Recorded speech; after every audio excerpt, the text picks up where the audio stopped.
कुम इससे पहले वाले लेक्चर में कंसेप्चुअल एग्जाम्पल लिया था अप्लाइंग न्यूटन थर्ड लॉ जब ऑब्जेक्ट्स रेस्ट में था। अब कंसेप्चुअल एग्जाम्पल में हम न्यूटन थर्ड लॉ को अप्लाई करेंगे। अब यहाँ पर ऑब्जेक्ट जो है वो हम मोशन में लेते हैं। तो वो एग्जाम्पल इस तरह है कि a stone mason drags a marble block across a floor by pulling on a rope attached to the block। एक स्टोन मेसन है, कारीगर है, ब्लॉक मार्बल ब्लॉक को वो रस्सी की मदद से खींच रहा है। वो रस्सी जो है वो ब्लॉक के साथ अटैच है। द ब्लॉक मे और may not be in equilibrium. अब वो फर्स्ट ऑप्शन में हमसे पूछ रहे हैं how are the various forces related. जो वेरियस फोर्सेस हैं वो कैसे एक दूसरे के साथ रिलेटेड हैं उसको हमने शो करना है। सेकेंड वन ऑप्शन है what are the action reaction pairs. Action reaction pairs को हमने शो करना है। अब इस एग्जांपल को मैं मिटा देता हूँ ताकि हमें जगह मिल सके सलूशन के लिए।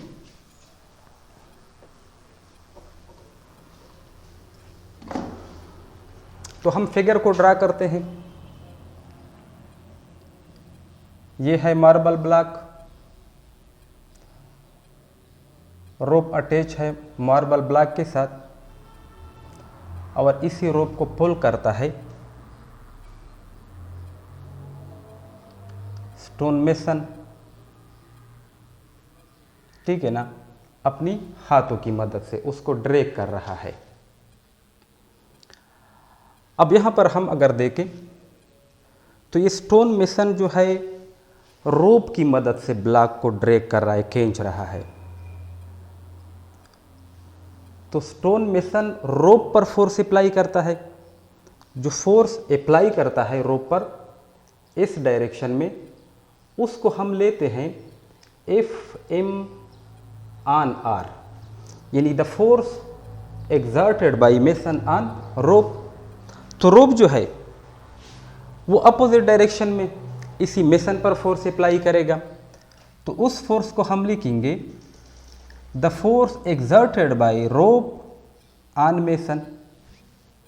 अब सेकेंड केस हम लेते हैं कि ये रोप ब्लॉक पर फोर्स एक्सर्ट करती है इस डायरेक्शन में।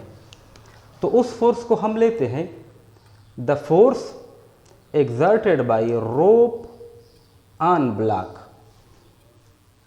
तो अपोजिट डायरेक्शन में इक्वल इन मैग्नीट्यूड ये ब्लॉक जो है इसी रोप पर इस डायरेक्शन में फोर्स एक्सर्ट करेगा।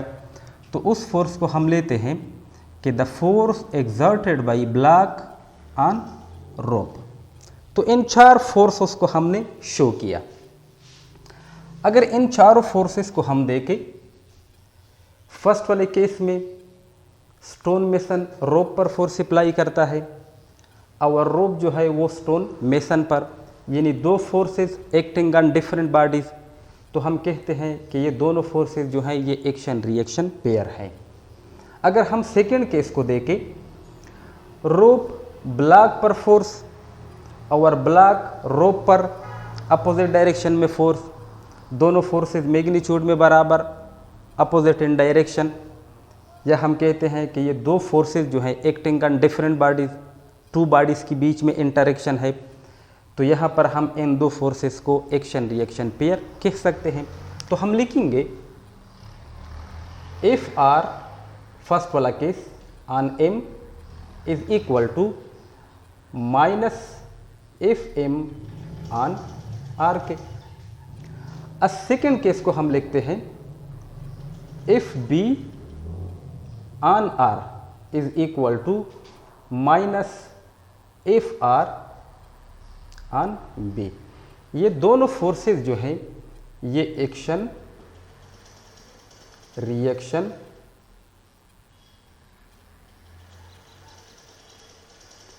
पेयर्स हैं, ठीक है ना। ये एक्शन रिएक्शन पेयर्स हैं, मैग्नीट्यूड में बराबर हैं, अपोजिट इन डायरेक्शन है।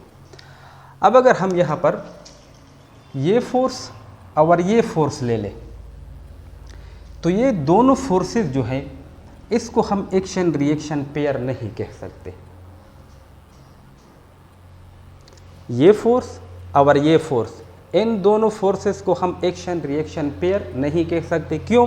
वो इस वजह से कि ये जो दो फोर्सेस हैं वो एक्टिंग ऑन सेम बॉडी, यहाँ पर मेसन रोप पर फोर्स एग्जर्ट करता है और यहाँ पर ब्लॉक जो है ये रोप पर फोर्स एग्जर्ट करता है। तो इन दोनों फोर्सेस को हम एक्शन रिएक्शन पेयर नहीं ले सकते, क्योंकि एक्शन रिएक्शन पेयर के लिए टू बॉडीज के बीच में इंटरेक्शन होना चाहिए। अब यहाँ पर ये जो दो फोर्सेस अप्लाई हो रही है वो सिंगल बॉडी यानी सेम बॉडी रोप पर अप्लाई हो रही है, तो इन दोनों फोर्सेस को हम एक्शन रिएक्शन पेयर नहीं कह सकते। अब ये ज़रूरी नहीं कि ये दोनों फोर्सेस मैग्नीट्यूड में बराबर होंगे, मैग्नीट्यूड में बराबर भी हो सकते हैं और ना भी। अब अगर इन दोनों फोर्सेस को हम न्यूटन सेकेंड लॉ अप्लाई करें तो इन दोनों फोर्सेस की वजह से कोई रिजल्टेंट फोर्स तो होगा, उस रिजल्टेंट फोर्स को हम समेशन एफ लिख सकते हैं जो कि बराबर होगा sum of the two forces के। तो हम लिखेंगे F B on R plus F M on R. तो by definition of Newton second law हम लिख सकते हैं एम रोप ए रोप, क्योंकि हम लिखते हैं ना न्यूटन सेकेंड लॉ में summation F is equal to M A. अब ये जो दो फोर्सेस अप्लाई हो रही है वो सेम बॉडी रोप पर अप्लाई हो रही है, तो मास भी रोप का होगा, एक्सेलरेशन भी रोप की होगी, ठीक है ना। तो हमारे पास न्यूटन सेकेंड लॉ के मुताबिक इन दोनों फोर्सेस के लिए जो रिलेशन आया वो ये आया एम रोप ए रोप। अब यहाँ पर हम स्पेशल केसेस लेंगे। वो स्पेशल केसेस ये है कि अगर हम फर्स्ट केस में ये ले लें कि सपोज रोप ब्लॉक जो है सिस्टम या कम्बिनेशन जो है रोप एंड ब्लॉक कम्बिनेशन जो है ये सपोज एक्सेलरेट कर रहा है, rope and block combination are accelerating. Accelerating means कि या तो उसकी स्पीड राइज हो रही है यानी स्पीडिंग अप और स्पीडिंग डाउन, या स्पीड इंक्रीज हो रहा है और या स्पीड डिक्रीज हो रहा है।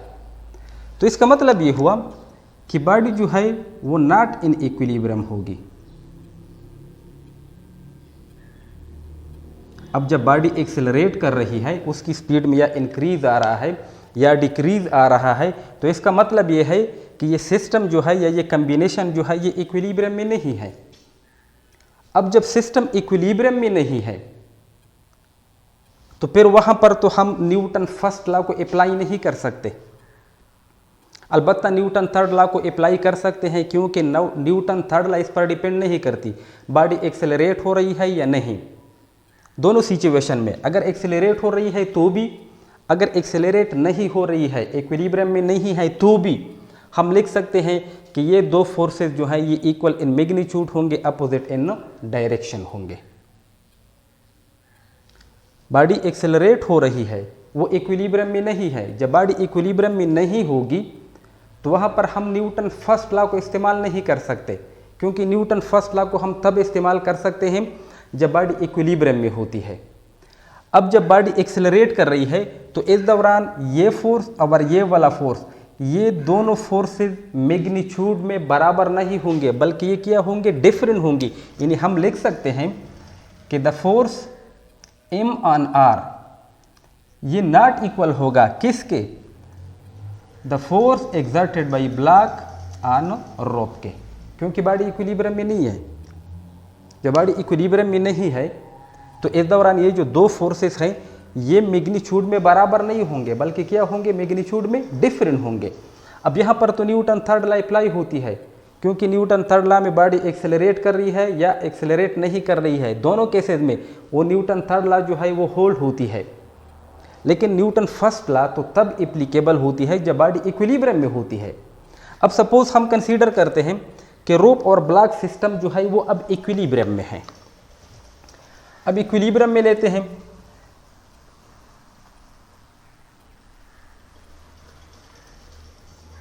कि सपोज रोप जो है वो इक्विलिब्रियम में है। अब जब रोप इक्विलिब्रियम में होगी तो इक्विलिब्रियम में हम क्या कहते हैं न्यूटन सेकंड लॉ के मुताबिक? हम कहते हैं कि रोप की जो एक्सेलरेशन होगी वो क्या होगी? 0 के बराबर होगी। अब अगर इस वैल्यू को हम इस रिलेशन में पुट करें तो हमारे पास आ जाएगा summation F is equal to F B on R plus F M on R is equal to M rope into A की जगह ए रोप की जगह हम 0 पुट करेंगे क्योंकि अब रोप जो है वो इक्विलिब्रियम में है।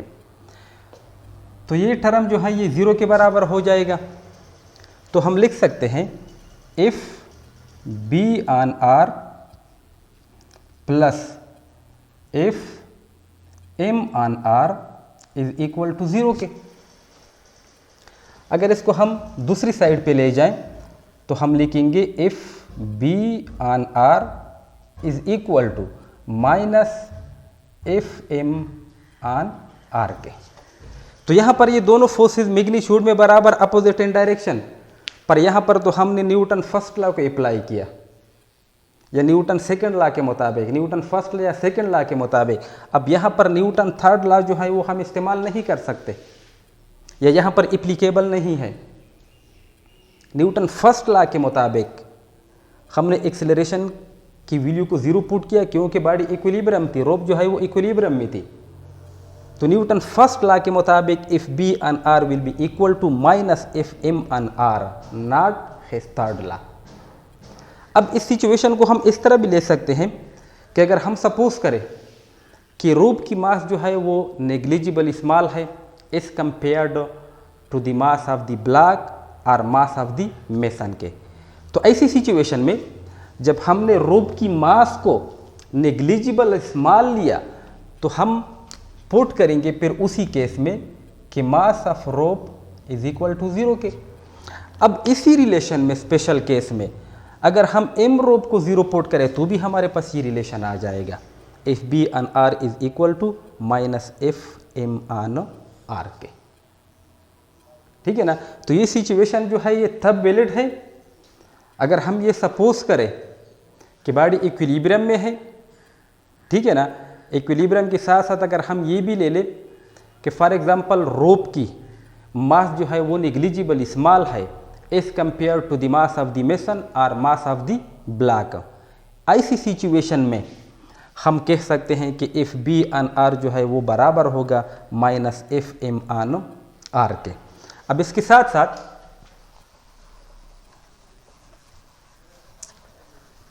लास्ट वाला पॉइंट,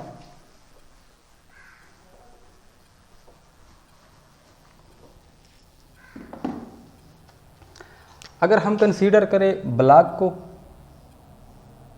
ठीक है ना, हमने ब्लॉक को कंसीडर किया, ब्लॉक के साथ ये रोप अटैच है, मेसन उस पर फोर्स एग्जर्ट करता है। ठीक है ना।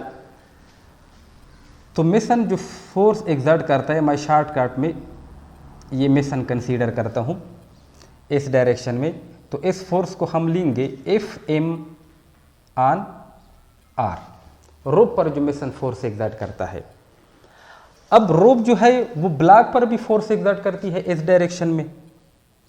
अगर हम उसी फोर्स को ले ले एफ रोप ऑन ब्लॉक, तो ये दोनों फोर्सेस जो है ये बराबर होंगे, ये दोनों फोर्सेस बराबर होंगे। किस सूरत में बराबर होंगे? उस सूरत में बराबर होंगे अगर हम कंसीडर करें कि रोप की मास जो है वो नेग्लिजिबली स्मॉल है। इसका मतलब ये है कि मेसन रोप पर जो फोर्स अप्लाई करता है या रोप ब्लॉक पर जो फोर्स अप्लाई करती है, ये दोनों फोर्सेस आपस में बराबर हैं। इसका मतलब ये है कि एक्चुअली ये रोप जो है ये फोर्स टू दी ब्लॉक को ट्रांसमिट कर रही है, मास नेग्लिजिबल। तो इस दौरान मेसन की जो फोर्स है रोप पर, रोप उसी फोर्स को ब्लॉक को क्या करती है? ट्रांसमिट करती है। तो ऐसी सिचुएशन में ये दोनों फोर्सेस जो हैं ये मैग्नीट्यूड में बराबर होंगे अगर हम ये कंसीडर करें कि रोप की मास जो है वो नेग्लिजिबली स्मॉल है। तो ये था conceptual example number third, conceptual example number third. इसके बाद लास्ट वन कंसेप्चुअल एग्जाम्पल रहता है, तो इसके साथ ही ये चैप्टर ख़त्म हो जाएगा। तो हम कोशिश करेंगे, सोचेंगे कि भाई नेक्स्ट चैप्टर कौन सा शुरू करें। तो आप लोग मुझे कमेंट में बता सकते हैं कौन सा चैप्टर आप बच्चों को चाहिए, तो उस चैप्टर से मैं इब्तिदा करूँगा। तो मुझे यकीन है कि आप लोगों को पसंद आया होगा। अगर वीडियो अच्छी लगी, लेक्चर अच्छा हो तो प्लीज़ लाइक कीजिए, कमेंट कीजिए, शेयर कीजिए। मिलते हैं नेक्स्ट वीडियो के साथ, तब तक के लिए अल्लाह हाफ़िज़।